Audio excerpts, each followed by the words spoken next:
This is a very factually dense session. It'll actually be easier. I've provided handouts. On the third page, it's just a list of the generations. And in following this presentation, it'll actually be easier if you just follow along with this so it won't be confusing. As Sandy said, I am a very proud Litvak. We come from a magnificent heritage. I grew up learning about the old country, which in my home meant Lithuania. My paternal grandfather would often regale me with stories of the old country. Lithuania became the essence of our Judaism. I've always loved history, and when I realized I was beginning to forget my grandfather's stories, I began the process of writing them down, researching and adding context so that his stories would not be lost for the next generation. The journey we are about to share this afternoon is but a very, very small part of the 30-plus years of research I've undertaken into the subject and into my family. Today, I'll take you all on a journey through time. As we travel through the information, you'll understand how Jewish migration and Jewish citizenship affected life and death and the very survival of Jews in Europe. We'll continue our travels through the rebirth of Lithuania as an independent state in 1918, through the incorporation of Lithuania into the Soviet Union, and again to a newly independent Lithuania in 1990, and the story continues through to 2014. The story may appear to meander, but every point I make is going to illustrate a set of circumstances that were faced by many Jewish families, the significance of which still affects Jewish life today. The Lithuanian government has acted thoroughly dishonestly towards my family. That's not the point I want you to take away from today's presentation. Every family has its own story, and this particular story is a story of my family and how citizenship greatly affected my family's lives. Citizenship rights are an inheritance from our forebears. If they are claimable, all we need to do is to claim our right. Approximately 700 years ago, Jews were invited into Lithuania to seek refuge, and they did. I trace my family back through to the 1700s. Previous records do not exist. World War I broke out on the 28th of July, 1914. Battle lines spread to Lithuania. On April 17, 1915, German troops descended upon Šiauliai. Russian troops deliberately burned cities. In Šiauliai, they burnt 800 Jewish homes, including the home of the state rabbi, with all of his vital records.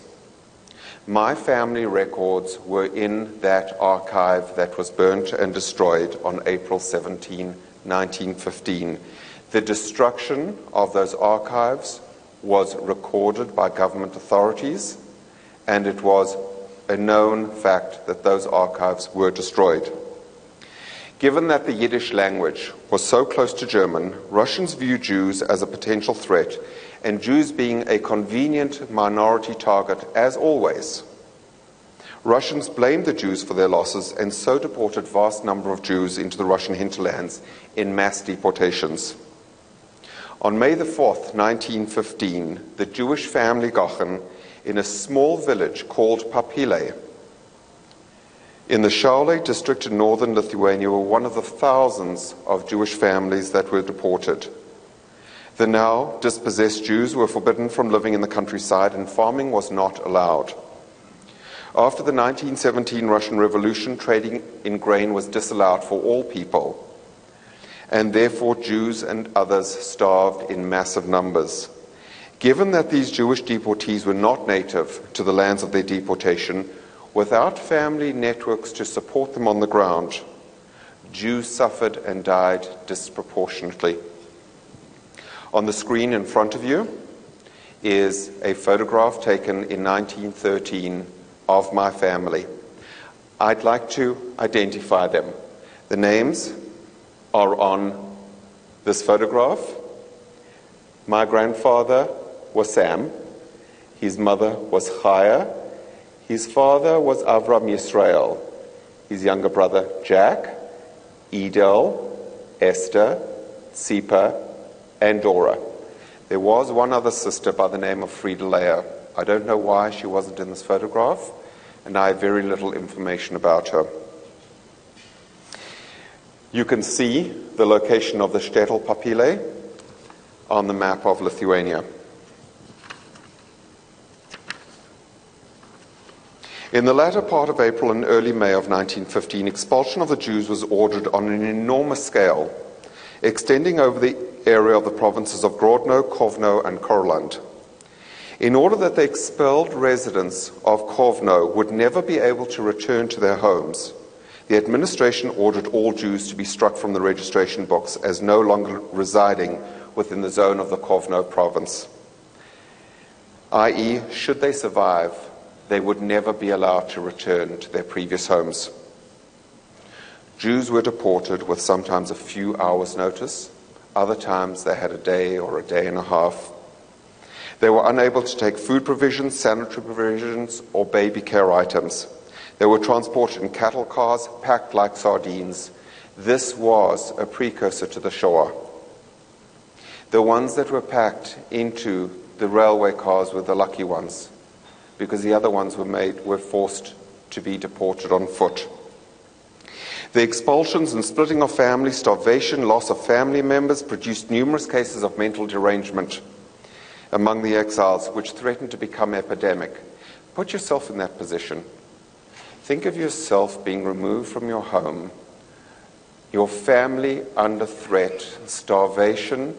Think of the mental derangement that would come along with that, the stress levels, the PTSD. Men had already been forcibly taken into the Russian army at a rate considerably in excess of the ratio of Jews to the total population. So the majority of the deportees were women, children, and the elderly, what the Nazis would later define as useless eaters. Our families were useless eaters. They were all defenseless against the prevailing authorities. A conservative estimate of the starving amongst the deportees was 600,000 people. 600,000 people, and there is barely any research available on the subject. There were reports of rape, murder, and terrorization. There were no authorities preventing these actions against our defenseless ancestors by the local population. My family, 3 of my grandparents, were among those deportees from 1915 until 1923. The route that you see on the map from Papile to Melitopol in the Ukraine is where my grandfather's family was deported. My grandfather Sam was born in February 1902. His bar mitzvah would have been February 1915. His deportation was approximately 3 months after his bar mitzvah. Imagine, I want you to think about this. Imagine one of your 13-year-old children being deported. Walk in their shoes, if it's possible, just for a moment. Imagine your 13-year-old being deported, starved, and beaten. Think of your 13-year-old in the heat of summer with no water, no food, surrounded by dying adults, relatives, neighbors, and friends. No ability to be educated, fed, or comforted. And this was for the entertainment of the local population. My Aunt Esther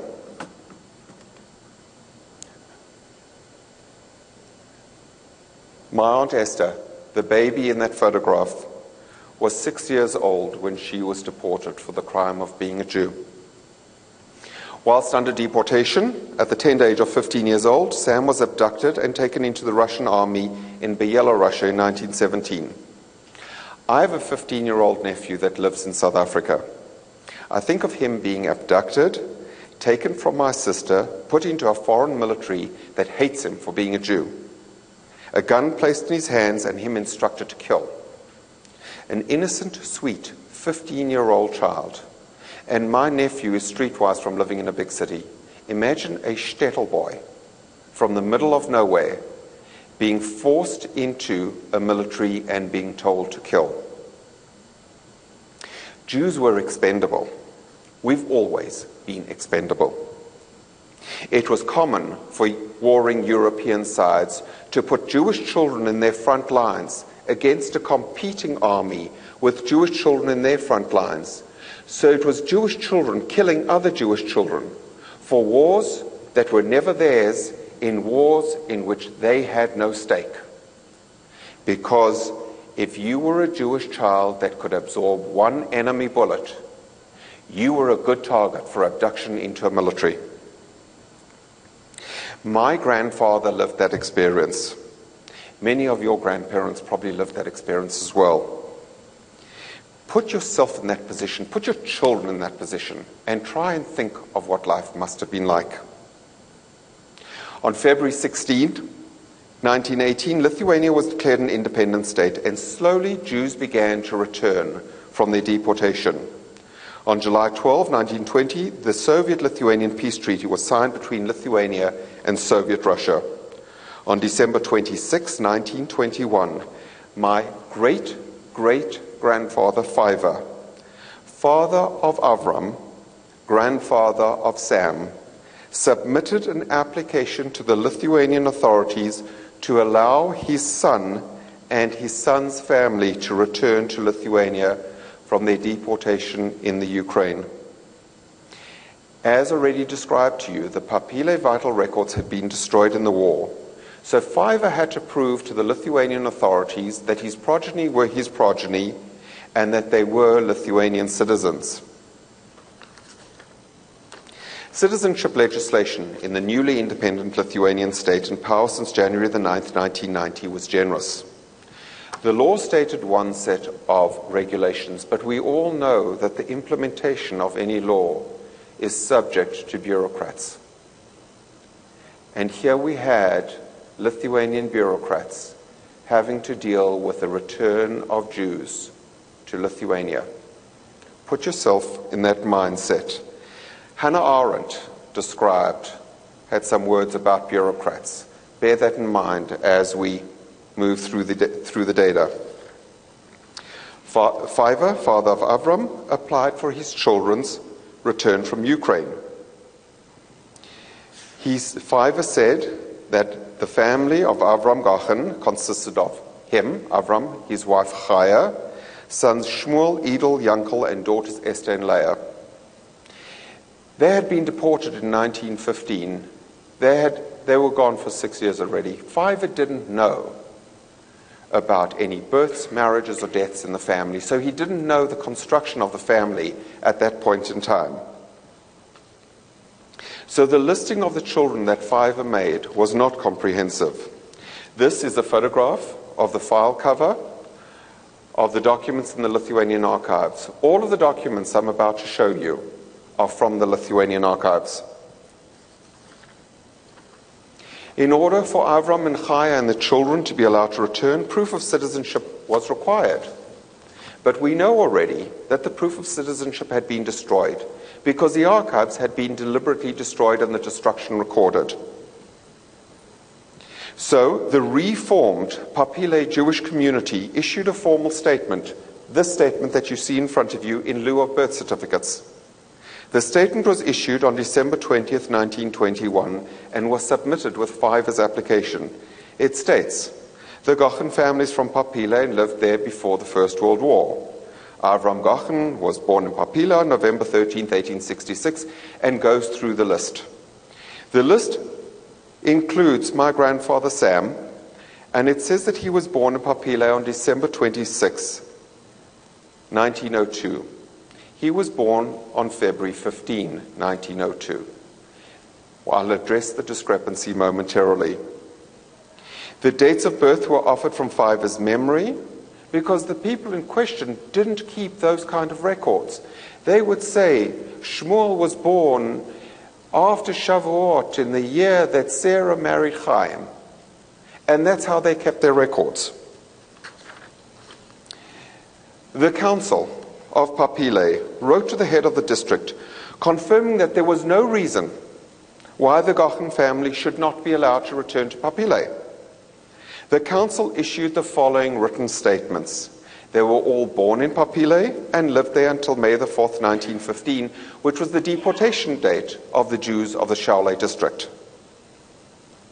It said, my great-grandfather, Avram Gochen's occupation was a butcher and a roofer. They said, the Papile vital records were burnt and destroyed during the First World War, and there is no possibility of delivering the actual original birth certificates, which is why they delivered those attestations. And they said, enclosed is a certificate of the Papile Jewish community and witness statements about the family of Avram Gochen of Papile. The Council of Papile testified to the head of the Shaolei district on February 28, 1922.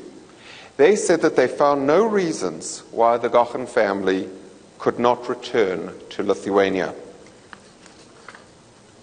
This is an attestation by Fiver, my great-great-grandfather. He says that Avram was born in Papile in 1866 and did not own any property. Now remember, Avram was a butcher and a roofer. He had no assets. This attestation states that he didn't have any property. This becomes relevant as we move through the material. The attestation says that his father, Fiver, who was filling out this attestation, lived in Papile on Stoti Street, number 10. Their relatives in Lithuania, Mayor Shimon Gochen, lived in Papile. He's a tradesman and has a shop of small goods. My family was not the intelligentsia. My family was not the wealthy of Lithuanian Jewry. On March 28, 1922, the Lithuanian Department of Citizen Security, in a brief to the head of the Shaolei district, overturned the district findings and ruled that the Gochen family was not to be allowed to return to Lithuania. They stated that the Gochen family lacked the documents to prove that they were indeed Lithuanian. Again, it had been recorded that the archives had been deliberately destroyed. In the previous 3 slides, we saw that the city council had testified that these were Lithuanian citizens. The official Jewish community had offered testimony. Multiple relatives had testified. The Lithuanian Department of Citizen Security had been informed that the documents were not available. And this was in the independent Lithuania. This was in a period where Jews were promised equal rights as full, equal Lithuanian citizens. It was supposed to be the golden age for Lithuanian Jewry because Jews had participated so heavily in the fight for independence, many of them giving their lives for the cause. The Jews began to return to Lithuania from their deportation after the war ended in 1919. The newly independent Lithuanian state set up repatriation centers to assist some Jews in returning. They wanted qualified Jews who could contribute to the new economy. But did they want all Jews? And the answer is no. Soviets had taken power in Russia after the 1917 revolution. Lenin and Stalin were on an expansionist quest in the region. One of the methods of their expansion was to starve and kill the indigenous population. And they did this in the first genocide in Ukraine of the 20th century, because there were 3 genocides that took place on Ukrainian territory in the 20th century. Between the fall of 1921 and the spring of 1923, an estimated 1.5 to 2 million people died of starvation and due to accompanying epidemics in the Ukraine. The prime victims of famine and epidemics were children, who were also the main targets for kidnapping and cannibalism. Given that the Baltic Jews were dispossessed without family networks, they suffered and died in greater proportion than the local population. Word of the starvations reached back to Lithuania and became widely known in Lithuania. When Fiverr submitted his application for them to be allowed to return, they knew what was happening to their families under deportation, and they knew that any delay in repatriation meant almost certain death for the deportees. It wasn't only the Jews that knew, it was the local officials and the government that knew what was happening, because word reached Lithuania comprehensively. The Lithuanian government officials dithered and obfuscated over how to refuse re-entry to some Jews. Lithuanian Jewish death and suffering was irrelevant to these officials. Their objective was to rid themselves of superfluous Jews. And in the next slides, you are going to see how this was accomplished. What you see on your screen is a notification of the outcome of Fiverr's application was announced to him. It says, for the illiterate Fiverr Gochen, receipt for this note was signed by Monas Gochen on April 18th, 1922. Later, Monas and his family would be murdered in the Shoah. Provable deaths in my family began, and let me identify them for you so that it can become more familiar. This beautiful girl with the ribbon in her hair was Tsipa. That was 1913. By 1922, she was married with children. The first death that I've been able to trace was Tsipa's husband, Jacob Scala, on February 5, 1922, along with their daughter Deborah on the same day. Father and daughter died on the same day. 4 days later, Chaya's husband Avram died on February the 9th, 1922, along with their son Edel. On the same day, father and son died on the same day. Frida Leah's husband and their 2 children, Yosef and Abram, died on April 4th, 1922. Their mother Frida Leah dying 1 week later on April 11, 1922. Tsipa died on the 6th of June, 1922, 4 months and 1 day after her husband and daughter had died. They did have another child by the name of Max, and I'm going to talk about Max a little bit more in a few moments. There are family legends of other grandchildren, but their names are lost to history. Let's stop for a moment and think, let's walk in Chaya's shoes just for a couple of minutes. She was a girl from a small shtetl. She was brutally deported, her husband and children and grandchildren dying of starvation and disease around her. Her son, my grandfather, abducted and forced into a foreign military, and Chaya still had living children to care for. Who among us would have the fortitude to suffer what Chaya suffered? Put yourself in her shoes and think of what it must have been like for her to endure what was being visited upon her as a deliberate act. Lithuanian government officials knew. They knew exactly what was happening to the Lithuanian Jews in the Ukraine. Yet the Lithuanian government officials refused re-entry based upon a lack of documents. They knew with certainty that it was not possible to deliver those documents because they had been notified in official testimony that those documents had been destroyed. So the only document that they would accept was the document that they knew with certainty could not be delivered. This was a deliberate action on the part of the Lithuanian government to exclude them from return and therefore survival. So let me ask you all a question that I'll ask you to answer for yourselves. Is the Lithuanian government culpable in the deaths of my family?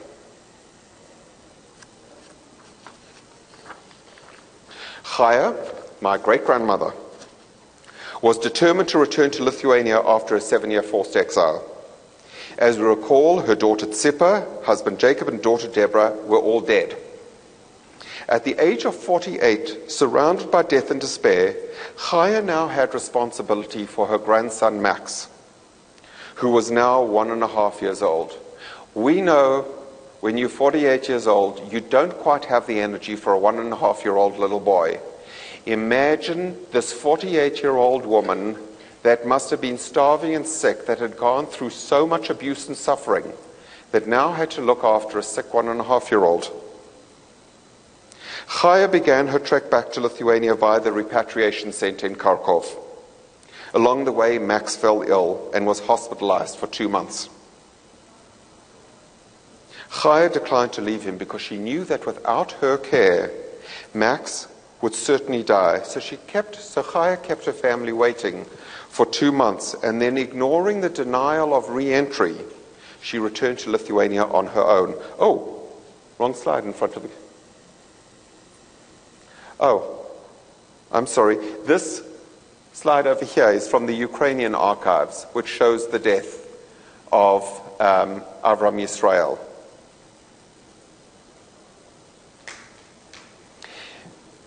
On September 27th, 1922, Chaya took her surviving children and grandchildren to the Obeli border crossing, completed her re-entry paperwork, proved her Lithuanian citizenship, and was allowed to re-enter Lithuania.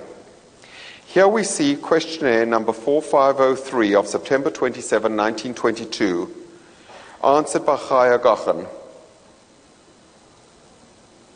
This was a registration list of questionnaires of the heads of household returning from exile. Given that Chaya's husband Avram was dead of starvation, Chaya was now reflected as head of household. This entry shows Chaya, age 48, daughter of Mordechai, was returning from Kharkov with her family. They had 5 family members, including the toddler Max. It was clear to the border crossing guards in Obeli that Chaya was a Lithuanian citizen, and they allowed her in. Sorry, some of the pages got stuck together. Chaya returned to Papile to rebuild her life. The pre-World War I Jewish community had numbered almost 1,000 people. It was decimated, given the death rate due to the Jews dying in deportation. When the Jews returned to Papile, they found their property destroyed and looted by their former neighbors. So they truly had to rebuild their lives. Stories were told of Lithuanian neighbors robbing Jewish homes before the Jews had even been finished rounded up for deportation. Many of the returning deportees decided not to stay in Papile, as there was now nothing there. So they moved to what they thought would be greener pastures. Of the 1,000 pre-war Jewish residents, only about 200 Jews were in Papile in the late 1930s. Everybody was required to get identity documents called internal passports. From the Lithuanian archives, on April 10, 1923, an internal passport of the Lithuanian Republic was given to Chaya Gachan of Papile. Included in this passport were 4 minor children, meaning the 4 children who had not yet reached 16 to 17 years of age at that time. These children would have been Jack, Esther, Max, and I have no idea who the other one would have been. I'd like you to note where Chaya's name is. At the end of the line, it shows her nationality, and her nationality is reflected as Zhide, Jewess. Beginning in about 1922, any Jew that had not registered for an internal passport was to be deported from Lithuania. Please remember again, Jewish vital records had been deliberately destroyed. I'd like to read you an article from the Jewish Telegraphic Agency, dated January 9, 1923. It's a very short article. Expulsion of alien Jews from Lithuania. Kovno. The mass expulsion of alien Jews from Lithuania has recommenced. The official interpretation of alienage also includes Jews belonging to the Vilna district, as well as the so-called occupied territory of Lithuania. Jews with records of long and continued residence and those who control large businesses are indiscriminately subjected to the Expulsion Act. The intervention for the Ministry for Jewish Affairs has proven futile. In February 1926, Chaya's son Sam, my grandfather, left for South Africa. Later the very next month, on March 22, 1926, father of Avram died, and now Chaya was even more alone than she had been before. Her son Jack, my great-uncle, had left Lithuania to join my grandfather. Jack played the lottery, and Jack won a small amount in the Rhodesian lottery, and he sent it back to Lithuania for Chaya. Chaya used the money that Jack had won in the Rhodesian lottery to obtain an external passport, and this is Chaya's external passport. And in her passport you see her with a little boy, and that was her grandson Max, who Chaya now claimed as her own child, because there were no records as to which child belonged to whom, and there was no way to prove it. Had Jack not won that lottery, we'll shortly see what would have become of Chaya, Esther, and Max, because for the Jews that didn't leave, we know what happened. I'd like to shift to talk about my grandfather. I adored my grandfather. I absolutely adored him. According to him, his date of birth was February 15, 1902. I have one child that some of the people in this room know. He's a Wildechai. He bears the Hebrew name Shmuel to honor my grandfather. My son was born on February the 15th, 2001, exactly 99 years after my grandfather's birth. Sam was 13 years old when he was first deported. In 1917, at the age of 15, Sam was abducted and taken into the Russian army in Byelorussia in order to fight their war. First he was taken by the whites, then he was taken by the reds, and then he was taken by the whites again. In 1918, Belarus was occupied by the Germans and then by the Poles. Whomever was the ruling authority at that moment had military control over the conscripts. During all of these abductions by one military after another, he was never asked to provide his date of birth. I'd like you to remember that factoid as we move through this presentation. A Jewish body was merely there to absorb enemy bullets. These were not bodies to be cared for by the authorities.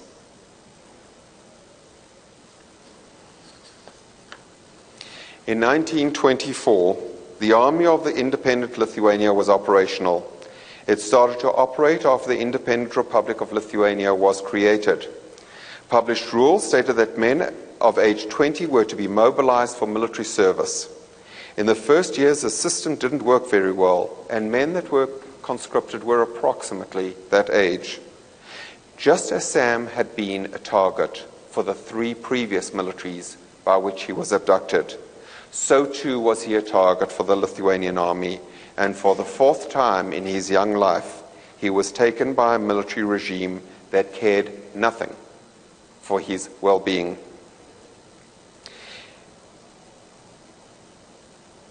Here is a photograph of Sam in his military uniform. The original of this photograph is not even the size of a passport photograph, so this has been blown up many times. Sam didn't tell me very much about his military in Lithuania. In order to do the research, I provided this photograph and some of the other photographs that you've seen to a Lithuanian professor of Jewish history that many in this audience know by the name of Aglai Bendikait. Aglai took these photographs to a man by the name of Dr. Jonas Vaisinosis. Dr. Vaisinosis is the Humanities Faculty Vice Dean at Vytautas Magnus University and the chairman of Lithuania's War History Association. So let's follow this, because I need you to remember this. I took these photographs of my grandfather. I gave them to a Lithuanian professor of history, who took the photographs to the Lithuanian chairman of the Lithuanian Military Association, who blew the photographs up, looked at the epaulets, identified the unit, and then went to those military archives and found my grandfather's military records. So let's just go through this again. I provided the photographs to a Lithuanian professor of history, who took it to the chair of the Lithuanian Military Association, who identified the epaulets and found the military documents. Everybody clear? I mean, that's not confusing. Okay? I've never met Dr. Vicenosis. Having endured starvation and illness, Sam was still physically weak, and on June the 6th, 1924, he was registered as a patient in the War Hospital of Jonas Basanavičius in Kaunas.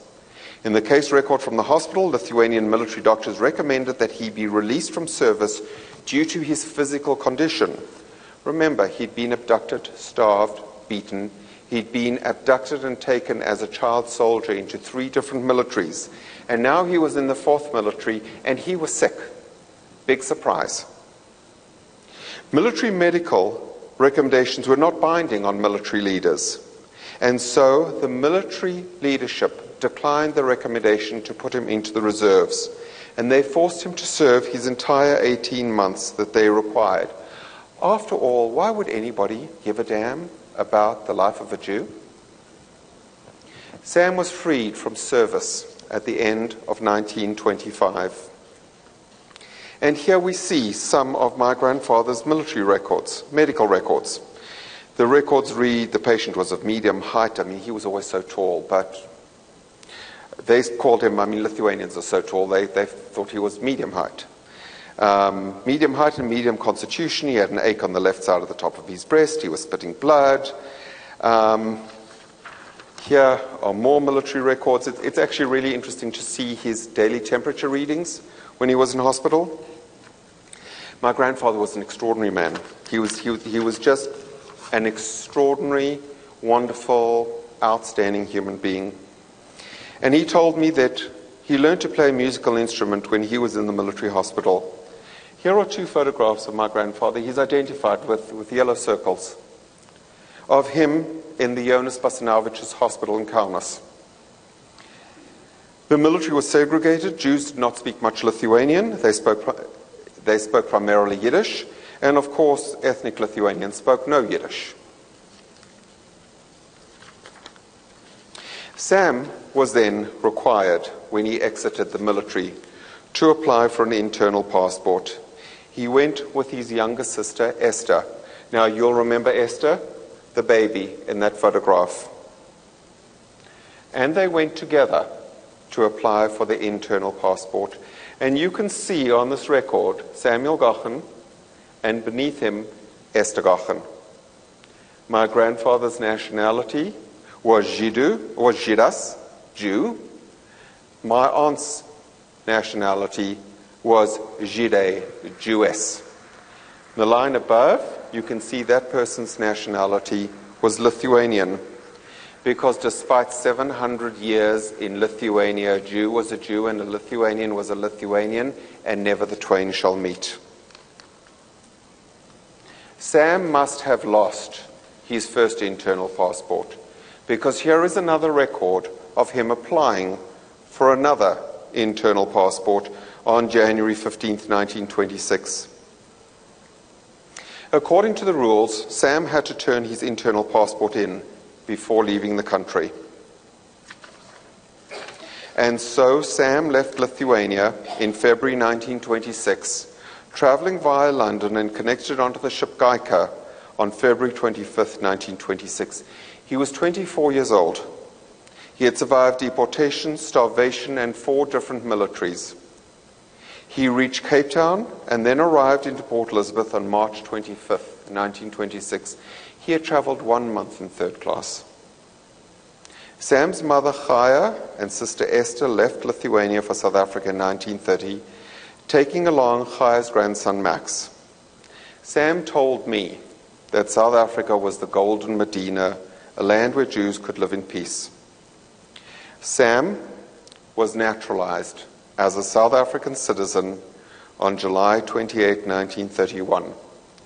Here is Sam's naturalization certificate. Here you can see that Sam was asked what his nationality was, and Sam listed his nationality as Lithuanian. He listed his parents' nationality as Lithuanian. If you recall, when I opened, I told you how Sam always spoke lovingly about Lithuania. Lithuania was the center of Judaism, and Vilnius was Judaism. Lithuania and Judaism were inseparable. Sam was very proud of his Lithuanian heritage, and he imbued pride in his grandchildren of our Lithuanian heritage. Our younger generations probably don't even know what the term nationality means, but it becomes very relevant. So the natural question at this point is, what happened to the Jews that stayed behind in Papile? And I describe that in your handout. There's nothing that would surprise anybody. It was absolutely brutal. The orders were signed by a man by the name of Norieka. Here is a photograph from the outside of the Genocide Museum in Vilnius. On the outside of the Genocide Museum in Vilnius is a plaque honoring the man that signed the orders to murder my family. The man that signed the orders to murder my family is considered a Lithuanian national hero.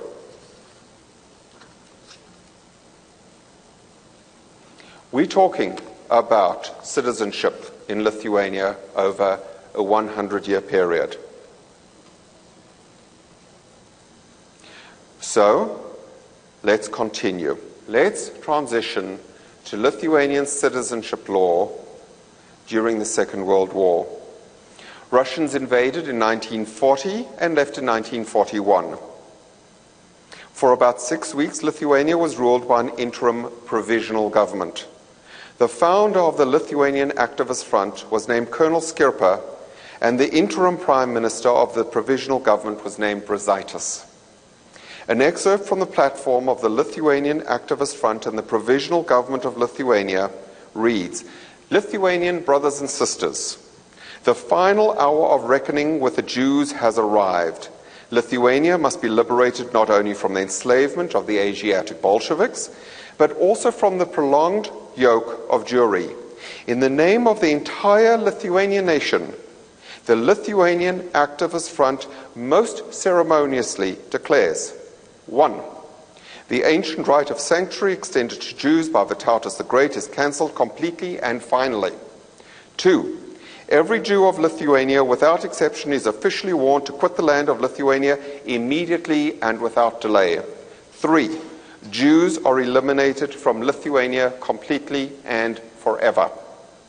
And with this, approximately 96.4% of the Jews on the territory of Lithuania were murdered. Lithuania had the highest murder rate of any country in Europe. It was safer to be a Jew in Nazi Germany than it was to be a Jew in Lithuania. It is estimated that 80% of the Jews living in the villages were murdered without any Germans being present. There was vigorous and widespread participation of the Lithuanian population in the murder of our relatives and the plunder of their possessions. The plundering even before they had finished being murdered. In minute number 5 from the 27th of June 1941 of the Lithuanian Activist Front, it is recorded: Minister Zemkalnis reported on the unusually brutal massacres committed against Jews in Kaunas at the Lietuvos garage. It is resolved that despite all the measures to be taken against the Jews for their communistic activities and harm caused to the German army, the partisans and individual citizens should avoid public execution of Jews, should avoid public execution of Jews. Minute number 6 of the 30th of June 1941 on the establishment of the Lithuanian Police Battalion reads in part, to approve the establishment of a Jewish concentration camp, instructing its guidance and creation to Vice Minister of Communal Utilities, Mr. Svilpa, in cooperation with Mr. Colonel Bobelis. The concentration camp was established at Kaunas' 7th Fort, using money of the provisional government. The Lithuanian battalion there started the regulated destruction of Jews. From the establishment of the concentration camp until it was closed on the 10th of September 1941, the Lithuanian battalion servicemen killed about 5,000 Jews of Kaunas. On the 1st of August 1941, 4 days prior to the termination of its activities, the provisional government of the Lithuania's regulation on Jews received approval. It is the Lithuanian version of the final solution of the Jewish question. The Lithuanian Activist Front announced from the Kaunas radio center about the establishment of the provisional government, which said, "Brothers, Lithuanians, take your weapons and help the German army in the cause of national liberation. With confidence and grateful joy, meet the marching German troops and provide them with all possible assistance. Long live the friendly relations with the great Germany and its leader, Adolf Hitler. Long live free and independent Lithuania." Just a few moments ago, I pointed out how the man that instructed the murder of my family was honored by the Lithuanian government as recently as 2010, with a school being named in his honor. I want to point out that the interim Prime Minister of Lithuania, Mr. Brazaitis, who signed the orders to create the first Jewish ghettos and who suggested that Jews not be murdered so publicly, was reburied in Lithuania in May 2012, 2 years ago. The reburial was funded directly out of the Prime Minister's office, and he was reburied in Lithuania in a place of honor in the Catholic Church in Kaunas with full state honors. In the photograph in the slide, we see from left to right Adolf Hitler, the Lithuanian ambassador Colonel Skirpa, and the Lithuanian military attaché to Germany, General Rastikas. In 1995, Mr. Skirpa was reburied in Lithuania. The memorial speeches were given by the then Prime Minister of Lithuania and the Defense Minister. The Lithuanian national anthem, as well as the military salute, followed. After World War II, Germany and Austria denazified. After Lithuanian re-independence, Lithuania turned her Jew murderers into national heroes. On September the 12th, 2000, the Lithuanian Parliament voted for the legitimacy of the 1941 Provisional Government of Lithuania. Not one single Holocaust perpetrator has been punished in Lithuania since re-independence. Not one. The founder of the Lithuanian Activist Front, Colonel Skirpa, has been honored with streets named for him: Skirpa Street in Kaunas and Skirpa Alley in Vilnius. And there at the bottom of the slide you see the street sign named for the man that said, "Eliminate the Jews." Imagine if the city of Berlin named a street Adolf Hitler Street. Imagine if the city of New York named the street in front of the Twin Towers Osama bin Laden Street. Imagine the outrage from civilized human beings. But we do not get to tell the Lithuanian government for whom they should name streets. We only get to interpret their values by whom they hold up as national heroes. I do not know of one street in Lithuania named for anybody that rescued Jews. And in case anybody thinks that these are isolated incidences, let me digress for a moment. There's Brazaitis Auditorium, a bas relief for Mr. Brazaitis. Number 3, Balthusar Street. Who did the Nazis choose as concentration camp guards? They didn't choose the most gentle and sweetest people they could find. They chose the most brutal sociopaths that would exercise the greatest amount of brutality. Mr. Balthusar, for who you see the street named for him, was in command of the Lithuanian police that guarded Majdanek concentration camp. Number 4, that stone, is in a village called Ukmerg. It's called Krikstaponis Square. Mr. Krikstaponis was the Lithuanian hero in command of the unit responsible for murdering tens of thousands of Jews in Belarus. And so the dichotomy continues of the Lithuanian Ministry of Foreign Affairs shedding tears for the murdered Jews of Lithuania, while the Interior Ministry puts up monuments to honor the murderers. I'd like to switch to citizenship in the independent Lithuania. Lithuania regained independence from the Soviet Union on March 11, 1990. The newly independent state offered citizenship to those descendants of Lithuanian citizens unless they had repatriated. So now what does the word repatriated mean? If I was a Lithuanian Jew whose family had lived in Lithuania for 700 years and my family had gone to Israel, we were considered to have repatriated because we had gone back to our homeland. After 700 years, Lithuania was not home for the Jews. Israel was home for the Jews.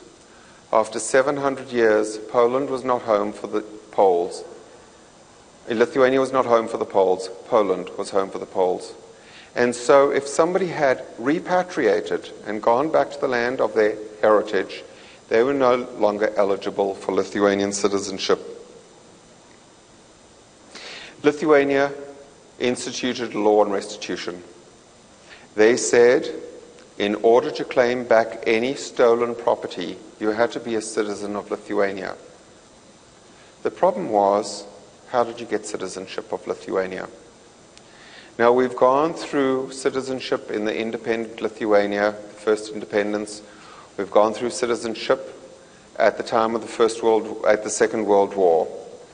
Now we turn to citizenship regulation in the newly independent Lithuania. There have been many, many iterations of citizenship law. It is an extremely complicated area of Lithuanian law. The regulation was, in order to reclaim property, you had to be a citizen. Former citizens and their heirs were deprived of the property not because of the new constitution, but as a consequence of Parliament's adoption and the court's application on the law of restitution, which limited restitution claims to citizens only. Legislation on private property stated that restitution applications had to be submitted by 2001 and only by resident citizens. So what happened if your family had survived? If 96.4% of the Jews in the territory of Lithuania had been murdered, there were not many Lithuanian survivors from the war. What happens if your family had moved to the United States? And the effect of the law was you were required to give up American citizenship, move permanently to Lithuania, become a Lithuanian citizen, and only then could you claim your property back. Is that re-theft of stolen property? Let's delay that question for a moment. In 1915, Jewish property was stolen by the Russians. In 1940, Jewish property was stolen by the Soviets. In 1941, Jewish property was stolen by the Nazis. And now we begin to see the newly independent state of Lithuania making every effort not to restitute stolen property. There were huge pressures from the Lithuanian expatriate population to open dual citizenship law. So the next iteration of the citizenship law said that citizenship could be granted, dual citizenship could be granted for those that had been forcibly exiled after June 15th, 1940. But the devil again is in the details, because you had to know what the date June 15th, 1940 was. Because if you were a Jew in Lithuania on June 15th, 1940, you ended up in the Panari killing fields. Your odds of survival were very small. So when Lithuania was out there saying, we will restitute property and give back citizenship, it was a way of defining citizenship law as Judenrein without having to say Judenrein.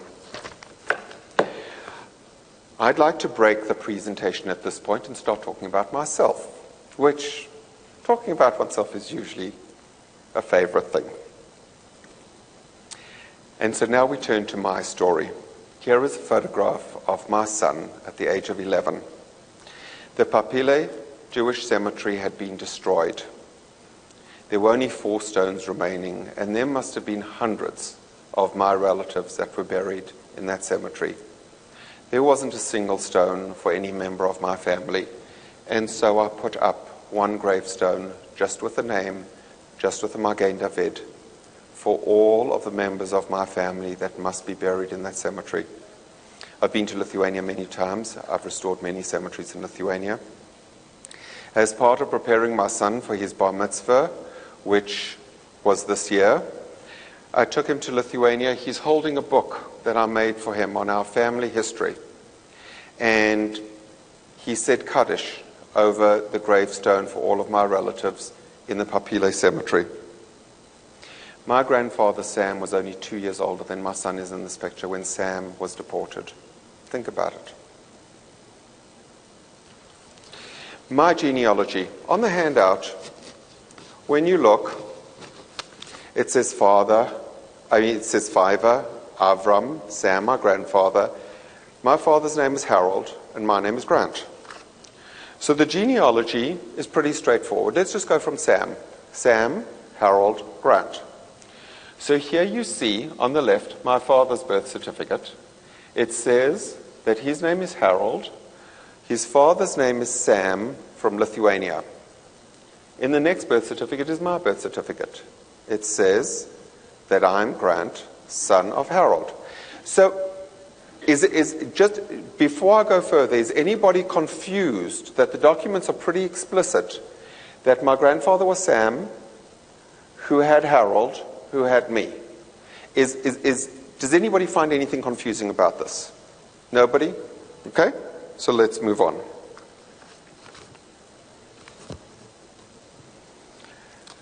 My grandfather always spoke about Lithuania. It was the old country. I'm an immigrant from South Africa. Honestly, I couldn't care about South Africa. I still think of Lithuania as the old country. America's my home. Israel's my country, but the old country is Lithuania. South Africa barely features in there. We grew up hearing about the old country all the time. I wanted to honor my grandfather. I wanted, for my son's bar mitzvah, in 2004, when I applied for citizenship, I wanted at my son's bar mitzvah to be able to say to him, you are a Lithuanian citizen. This is your heritage. That when you have children and when you have grandchildren, and one day they hold up the citizenship and they say, where did we get Lithuanian citizenship from? I want you to be able to say there was a wonderful man by the name Sam Gochin from Lithuania, and the citizenship came from him. My great-grandfather was a butcher and a roofer. My great-great-grandfather was illiterate. Running short of time. I need to speed it up. The family had no money. So there was no ulterior motive for me to apply. It was purely an emotional. And so I applied, and I went to the Lithuanian consul and I filled in the application form. And there was a question number 4, it said nationality. And as a naive American, I said to him, what do you mean nationality? South African American? And he said to me, no, you're a Jew. And I was like, whoa. I literally put my hands up and I went, whoa. He said, yes, you're a Jew. Your nationality is Jew. And I said, my nationality is not a Jew. My religion is a Jew, but not my nationality. And he said to me, your nationality is a Jew. A Jew is different from a Lithuanian. A Lithuanian cannot be a Jew, and a Jew cannot be a Lithuanian. So if you do not put down Jew as your nationality, this application will be considered fraudulent and will be denied. And so, you can see, Jiddu. I complied and put down Jew. Now, the line above that says Pia to Africa. That means South Africa. The Lithuanian Ministry of Foreign Affairs will tell you that 90% of South African Jews come from Lithuania. So when they get an application from a South African Jew, they know 90% it's Lithuanian. Okay, there's not much left to adjudicate. Now, as we go through this material, I want you to remember the words of Hannah Arendt talking about bureaucrats. And I want you to remember what they did to my great-grandmother.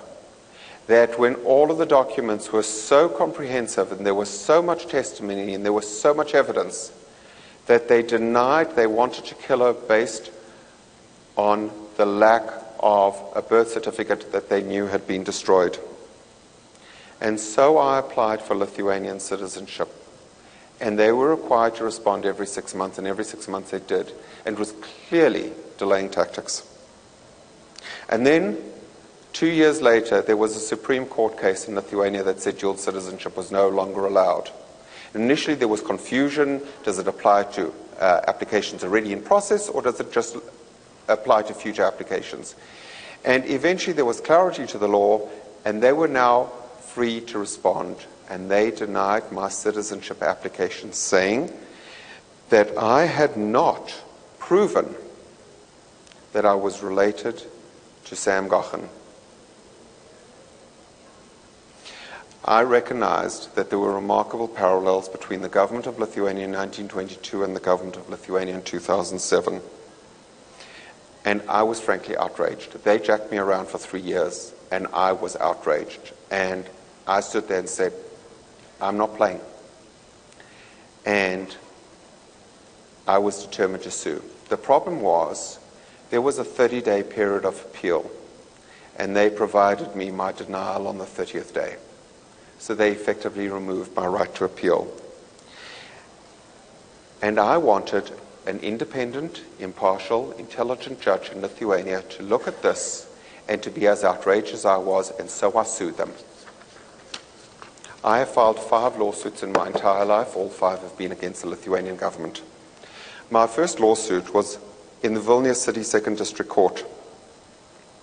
The testimony from Dr. Bentikite that a lot of people here know, the testimony from the military historian, all of the documents. And the court rejected the testimony. They said that the Lithuanian military historian could be lying. We could have found the files of my grandfather and then gone to find a photograph of somebody in that unit, and the Lithuanian historian and myself were both probably lying, because we maybe reversed the order of the search, and those files could be for anybody. The court ruled that there was a citizen of Lithuania named Samuel Gochan, but found no relationship between that Samuel Gochan and myself, and dismissed the case. So I sued them again. Now let me digress just for a moment. I told you that 90% of South African Jews are of Lithuanian heritage. And when Jews were not able to protect themselves in Lithuania, and they got to South Africa and they saw the injustice of apartheid in South Africa, it was Jews that stood up for the liberation of black people in South Africa. Jews were overrepresented by 2,500% in their proportion to the local population in the struggle for black civil rights. You'll see a postage stamp over here. That postage stamp was issued by the country of Liberia. On that stamp is my aunt, Esther Barcel, who had the cell next door to Mr. Mandela. She was the country of Liberia, called her a legendary hero of Africa, and issued a postage stamp posthumously for her. I will get to my aunt Esther in a moment, because I appealed to the Vilnius Regional Administrative Court, and they postulated a theory that said there could have been 2 Samuel Gochans. Both of them born in Papile, both the same age. And while I was certainly related to one Samuel Gachen,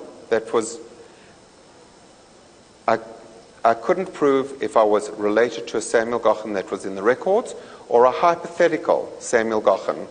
So any evidence that I delivered was of no consequence because there could have been an invisible person that I might have been related to. There's a rule in Lithuania that if 3 Lithuanian citizens testify to the citizenship of somebody else, that in and of itself is sufficient. My Aunt Esther, one of the primary national heroes of the Republic of South Africa, was one of those that offered testimony, and the court rejected her and the other 2 testimonies. They said that those people could not have been present at my grandfather's birth, and my grandfather could have been lying to them when he said that he was from Lithuania, like the other 90% of the South African Jews, and their testimony meant nothing. They rejected my appeal, and there was nothing more that I can do because dual citizenship had now been declared illegal, and I had no further grounds to appeal. So there is another document that the Lithuanian government provides for dissent called Right of Retention to a Lithuanian Citizenship. And it means nothing. It carries no rights. But it was a document that I could apply for, and I applied for it. And this time they took 7 months to deny it. And once again, I had the ability to go back to court, and so I sued the Lithuanian government for a 3rd time. And this time, we went to the Vilnius Regional Administrative Court, where another 3-judge panel of independent, intelligent, impartial Lithuanian judges heard my case. They said that my grandfather could have been a liar, and he could have been born anywhere, and that he said that he was a Sam Gachen in the records. When he went to South Africa, he could have been from anywhere. So who knows? Perhaps my grandfather was from Monte Carlo, and maybe he was Princess Caroline's father. Because according to the Lithuanians, there was no way that he was Lithuanian. I had to provide new documents to the court because I had to have something new. So I gave the court my grandfather's death certificate. When my grandfather died, his body was picked up by the mortuary. People that had never seen him, never met him, never heard his name, they picked up his body, and when they issued his death certificate, when they supplied the data to the government, they issued his death certificate and they said that he was born on February 15th, 1901, instead of February 15th, 1902. People that had never met him, the mortuary company, and the court held this up and said, February 15th, 1901, on a document by people that had never met him, versus February 15th, 1902, it was absolutely clear to the court that my grandfather was not my grandfather and he was not Lithuanian, and they denied my application, and so I sued them for a 4th time. I'm really not a litigious person. I've only filed 5 lawsuits, and all 5 have been against Lithuania. But there was a difference. There was a difference. Because between my 3rd lawsuit and my 4th lawsuit, Lithuania settled the money question, and nobody could appeal for restitution of money anymore. And after that restitution deal was completed, my case went to the Lithuanian Supreme Court.